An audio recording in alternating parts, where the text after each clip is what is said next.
کبھی اس کے خد و خال کو اپنی آنکھوں کے سامنے رکھتا، کبھی اس کے ساتھ وصال کے جو قرب کے لمحات ہیں ان کی خواہشات کو دل میں رکھتا تھا۔ بس انہی خواہشات کو، انہی محبوب کی بے اعتنائی کو، کبھی بے وفائی کو، اب کبھی اس کی خوبصورتی کو، ان حسین سوچوں کو میں سوچ کر جب الفاظ میں ڈھالتا تھا تو مجھے محنت کیے بغیر خود بخود ہی اشعار لکھنا آ جاتے تھے۔ یعنی محبوب کا حسن، اس کی یادیں، اس کی خوبصورتی، اس کے حسین خد و خال نے مجھے شاعر بنا دیا ہے۔ ان کے تصورات کو باندھ کر میں جب قلم چلاتا تھا تو میرے سامنے انتہائی خوبصورت شعر بن جایا کرتے تھے۔ عزیز طلباء، اب ہم شعر نمبر 4 کے حوالہ جات کی طرف بڑھتے ہیں، اور یہ حوالہ جات شعر نمبر 4 کے ساتھ بڑا ہی حسین تعلق بھی رکھتے ہیں، اس کو آپ یاد بھی کر لیں۔ ہائے یہ حسن نظر، وائے یہ رانا یہ فن، ہم تو بھوکے ہیں مگر کھیت ہے شاداب اپنا۔ یہ احمد ندیم قاسمی کا انتہائی خوبصورت شعر ہے۔ ہائے اور وائے یہ کلمات ہیں جو افسوس کے طور پر بولے جاتے ہیں یا تکلیف کے طور پر بھی بولے جاتے ہیں۔ اب اس میں یہ بیان کر رہے ہیں کہ ہائے یہ حسن نظر، وائے یہ رانا یہ فن، کہ ہم تو حسن نظر بھی رکھتے ہیں، ہمارے پاس حسن کو دیکھنے والی نظر بھی ہے، رانا یہ فن، اور شعر کہنے کا جو فن ہے وہ خوبصورتی بھی ہمارے پاس موجود ہے۔ ہم تو بھوکے ہیں مگر کھیت ہے شاداب اپنا، حسن نظر ہونے کے باوجود، فن شاعری بھی ہونے کے باوجود، ہم روزگار کی وجہ سے بھوکے تو ضرور ہیں، اس کے باوجود جو شعر و شاعری کا ہمارا کھیت ہے وہ سرسبز و شاداب ہے، شعر ہم کہتے ہیں اور زمانہ ہمیں اس کی داد دیتا ہے۔ دوسرا اس کا شعر ہے، حوالہ میں جو آپ لکھ سکتے ہیں، ستم تو یہ ہے کہ ظاہر سخن شناس نہیں، وہ ایک شخص کے شاعر بنا دیا مجھے۔ شاعر اس میں جس کا اظہار کر رہے ہیں کہ ظلم کو دیکھیے کہ جس کی خاطر ہم نے اتنے حسین الفاظ کو جوڑ کر اشعار لکھے ہیں وہ سخن شناس ہی نہیں ہے، وہ شعر و شاعری کو سمجھنے والا، جاننے والا بھی نہیں ہے، وہ ایک شخص کے شاعر بنا گیا مجھے، جس شخص نے ہمیں شاعر بنا دیا ہے۔ ستم یہ ہے کہ وہ خود ہی سخن شناس نہیں، وہ شعر و شاعری کو نہیں سمجھتا۔ آپ کو چوتھا شعر بھی سمجھ آ چکا ہوگا۔ عزیز طلباء، اب ہم بڑھتے ہیں 5ویں شعر کی تشریح کی طرف، وہ بھی آپ کے سامنے لکھا ہوا ہے۔ برہمن کو باتوں کی حسرت رہی، خدا نے بتوں کو نہ گویا کیا۔ اب ان دونوں حصوں میں جو مشکل الفاظ ہیں ان کے معنی ہم سمجھ لیتے ہیں۔ برہمن ہندوؤں کی ذات ہے، یعنی بت پرست لوگ۔ گویا، گویا کہتے ہیں بولنا، جیسے قوت گویائی، آپ نے یہ الفاظ سنے ہوں گے۔ اور حسرت کہتے ہیں ناتمام خواہش یا تمنا کو۔ اب اس شعر نمبر 5 میں خواجہ حیدر علی آتش اس بات کا اظہار کر رہے ہیں کہ وہ جو ہندوؤں کی سب سے اونچی ذات ہے، جن کو عزت کا درجہ ملتا ہے ہندوؤں میں، جو کہ ذات پات پہ وہ بہت یقین رکھتے ہیں، وہ بت پرست لوگ، ان کی ہمیشہ یہ خواہش رہی ہے کہ جو ہم نے اپنے ہاتھوں سے بتوں کو بنایا ہے، ہم ان سے کلام بھی کر سکیں، ان سے بات بھی کر سکیں۔ لیکن یہ نظام قدرت ہے کہ اللہ نے پتھر کے بنے ہوئے بتوں کو بولنے کی طاقت ہی عطا نہیں کی ہے، تو یہ ان کی ایک حسرت ہے جو کبھی بھی پوری نہیں ہو سکتی۔ اب اس شعر نمبر 5 کے مفہوم کی طرف بڑھتے ہیں۔ مفہوم کچھ یوں ہے کہ برہمن کی یہ حسرت رہی ہے کہ بتوں سے کلام کرے، مگر اللہ نے انہیں بولنے کی صلاحیت نہیں دی۔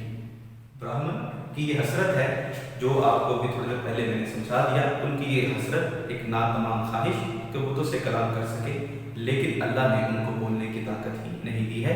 اب شعر نمبر 5 کے جو اہم نکات ہیں وہ بھی آپ کے سامنے لکھے جا چکے ہیں، اور ایک ایک کر کے میں اس کی اب آپ کو تفصیل سمجھا دیتا ہوں، پھر آپ کو تشریح کرنے میں آسانی رہے گی۔ سب سے پہلے لکھا ہوا ہے برہمن کی حسرت کلام۔ برہمن ہندو کی چونکہ ایک ذات ہے، یہ بت پرست لوگ ہیں اور سب سے اونچی ذات ہے۔ اب یہ لوگ یہ حسرت رکھتے ہیں کہ وہ بت، وہ ہمارے خدا جن کو ہم نے اپنے ہاتھوں سے تراشا ہے، اپنے ہاتھوں سے بنایا ہے، کبھی ان سے ہم بات بھی کر سکیں۔ اگر ان کے پاس قوت گویائی ہوتی یا قوت سماعت ہوتی، ہم بولتے، ہم اپنے احوال بتاتے، اپنے دل کی حالت بتاتے یا حاجات اس کے سامنے رکھتے، وہ ہماری حاجات کو سنتا، ہم سے بولتا، ہمارے سارے گلے شکوے سنتا۔ لیکن یہ نظام قدرت ہے کہ ان کی یہ حسرت ہی رہ جائے گی، کبھی پوری نہیں ہو سکتی، کیونکہ اللہ تعالیٰ نے بتوں کو بولنے کی طاقت سے نوازا ہی نہیں ہے۔ تو وہ جو برہمن کی ایک حسرت کلام ہے کہ اپنے ہاتھوں سے جو وہ اپنے خداؤں کو بناتے ہیں ان سے بات کر سکیں، وہ کبھی بھی ان کی یہ خواہش پوری نہیں ہو سکتی، کیوں کہ اللہ نے بتوں کو بولنے کی طاقت ہی نہیں دی ہے۔ اب ہم بڑھتے ہیں اس کے دوسرے نقطے کی طرف، جو ہے شرک کی ممانعت۔ اسلام میں چونکہ شرک کو ایک بہت بڑا گناہ قرار دیا گیا ہے، اللہ رب العزت کا فرمان ہے ان الشرک لظلم عظیم، بے شک جو شرک ہے ایک بہت بڑا ظلم ہے۔ حوالہ جات کے طور پر آپ اس کو لکھ بھی سکتے ہیں۔ اللہ رب العزت نے اپنے علاوہ کسی کے سامنے سجدہ ریز ہونے سے منع فرمایا ہے۔ ہماری جتنی بھی حاجات، جتنی بھی مشکلات ہوتی ہیں، جتنی بھی ہم دل کی خواہشیں رکھتے ہیں، ہم اللہ رب العزت کی بارگاہ میں پیش کرتے ہیں اور وہی ان خواہشات کو پورا کرنے والا ہے۔ عزیز طلباء، نماز ایک بہترین ذریعہ ہے اللہ رب العزت کے قرب کا۔ اگر کوئی شخص، حدیث پاک کا یہ مفہوم ہے کہ چاہتا ہے کہ وہ اللہ سے سرگوشی کرے تو نماز پڑھے۔ تو چونکہ اسلام میں شرک منع ہے اور یہ بہت بڑا ظلم ہے، گناہ کبیرہ ہے، کیونکہ اس کی سزا بہت سخت ہے اور یہ کبھی بھی معاف نہیں ہوتا، تو لہٰذا آپ اس میں یہ بیان کر سکتے ہیں برہمن چونکہ بتوں کو بناتے ہیں، وہ بتوں کی عبادت بھی کرتے ہیں، پوجتے ہیں، لیکن اللہ رب العزت نے بتوں کی عبادت کرنے سے، ان کو پوجنے سے منع فرمایا ہے اور اسے ایک بہت بڑا ظلم قرار دیا ہے۔ اب اس کا جو تیسرا اہم نقطہ ہے وہ یہ ہے محبوب کے لیے بت کا استعارہ۔ اب دیکھیے گا کہ استعارہ محبوب کو بت کہا گیا ہے۔ خواجہ حیدر علی آتش اس میں یہ بیان کر رہے ہیں ایک دل کی حسرت کو بھی، کہ جس طرح برہمن بتوں کو بنانے کے بعد یہ حسرت رکھتے ہیں کہ ان سے ہم کلام ہو سکے، تو شاعر بھی یہی کہتا ہے جو میرا محبوب ہے وہ بھی ایک صنم کی طرح ہے کہ میں چاہتا ہوں کہ اس سے بات کروں، اس کے سامنے اپنے دل کا حال رکھوں، جو میں اس کے لیے خواہشات رکھتا ہوں وہ بیان کروں، لیکن میرا محبوب بالکل بتوں کی طرح میری بات کو سنتا ہی نہیں ہے اور نہ ہی میری بات کا وہ جواب دیتا ہے، نہ ہی بولتا ہے۔ محبوب کو بھی ایک بت کے ساتھ استعارتاً شاعر نے اس میں بیان کیا ہے کہ محبوب کی بے اعتنائی، بے رخی اس طرح ہے کہ جس طرح برہمن کی خواہش ہے کہ بت اس سے بولے، ہم کلام ہوں، اس کے دل کی حسرت پوری ہو جائے، اسی طرح شاعر اس میں یہ بیان کر رہے ہیں کہ جو میرا محبوب ہے وہ ایک صنم کی طرح ہے کہ جو نام مجھ سے بولتا ہے، حتیٰ کہ میرا نام تک نہیں لیتا، میرے دل کی باتوں کو، میری حسرتوں کو، میری خواہشوں کو وہ نہیں سمجھتا۔ اب اس شعر کے حوالہ جات کی طرف بڑھتے ہیں۔ سب سے پہلا حوالہ کچھ لکھا ہوا ہے، سنے کیوں سنے عرض مضطرب مومن، صنم آخر خدا نہیں ہوتا۔ مومن کا بڑا ہی اچھا یہ شعر ہے کہ مضطرب کہتے ہیں بے چین شخص کو۔ عرض مضطرب ایسی خواہش یا ایسی عرض تمنا جو انسان کو بے چین کرتی ہے۔ صنم آخر خدا نہیں ہوتا، تو وہ جو بت ہے نا، جو صنم ہے وہ خدا نہیں ہے، وہ تمہاری بے چینی کو، تمہاری جتنے بھی دل کی خواہشیں ہیں یا جو تم عرض کرنا چاہتے ہو وہ سن ہی نہیں سکتا۔ کیوں نہیں سن سکتا؟ جو پتھر کے تراشے ہوئے خدا ہوتے ہیں ان کے پاس نہ قوت سماعت ہوتی ہے، نہ ہی قوت گویائی ہوتی ہے۔ دوسرا حوالہ یہ ہے، آتے آتے میرا نام سا رہ گیا، ان کے ہونٹوں پہ کچھ کانپتا رہ گیا۔ اب یہ وسیم بریلوی کا انتہائی خوبصورت شعر ہے، جس میں بتایا گیا ہے کہ جس طرح میرا محبوب میری باتوں کو سنتا ہی نہیں ہے، بالکل ویسے جیسے ایک بت اپنے عبادت کرنے والے کی باتوں کو نہیں سنتا، میرا محبوب تو میرا نام تک نہیں لیتا۔ وہ زبان پر لفظ لے کر آتا بھی ہے لیکن زبان تھر تھرا جاتی ہے، کام جاتی ہے، لیکن میری خواہش یہی ہے کہ کبھی میرا محبوب مجھ سے بات کرے، آخر کار کبھی وہ میرا نام ہی اپنے منہ سے لے لے تاکہ میرے دل کو سکون میسر آ سکے۔ امید کرتا ہوں آپ کو یہ تینوں اشعار سمجھ آ چکے ہوں گے۔ انشاءاللہ اگلے لیکچر میں ہم بقیہ جو اشعار ہیں اس کی تشریح کے ساتھ آپ کے سامنے حاضر ہوں گے۔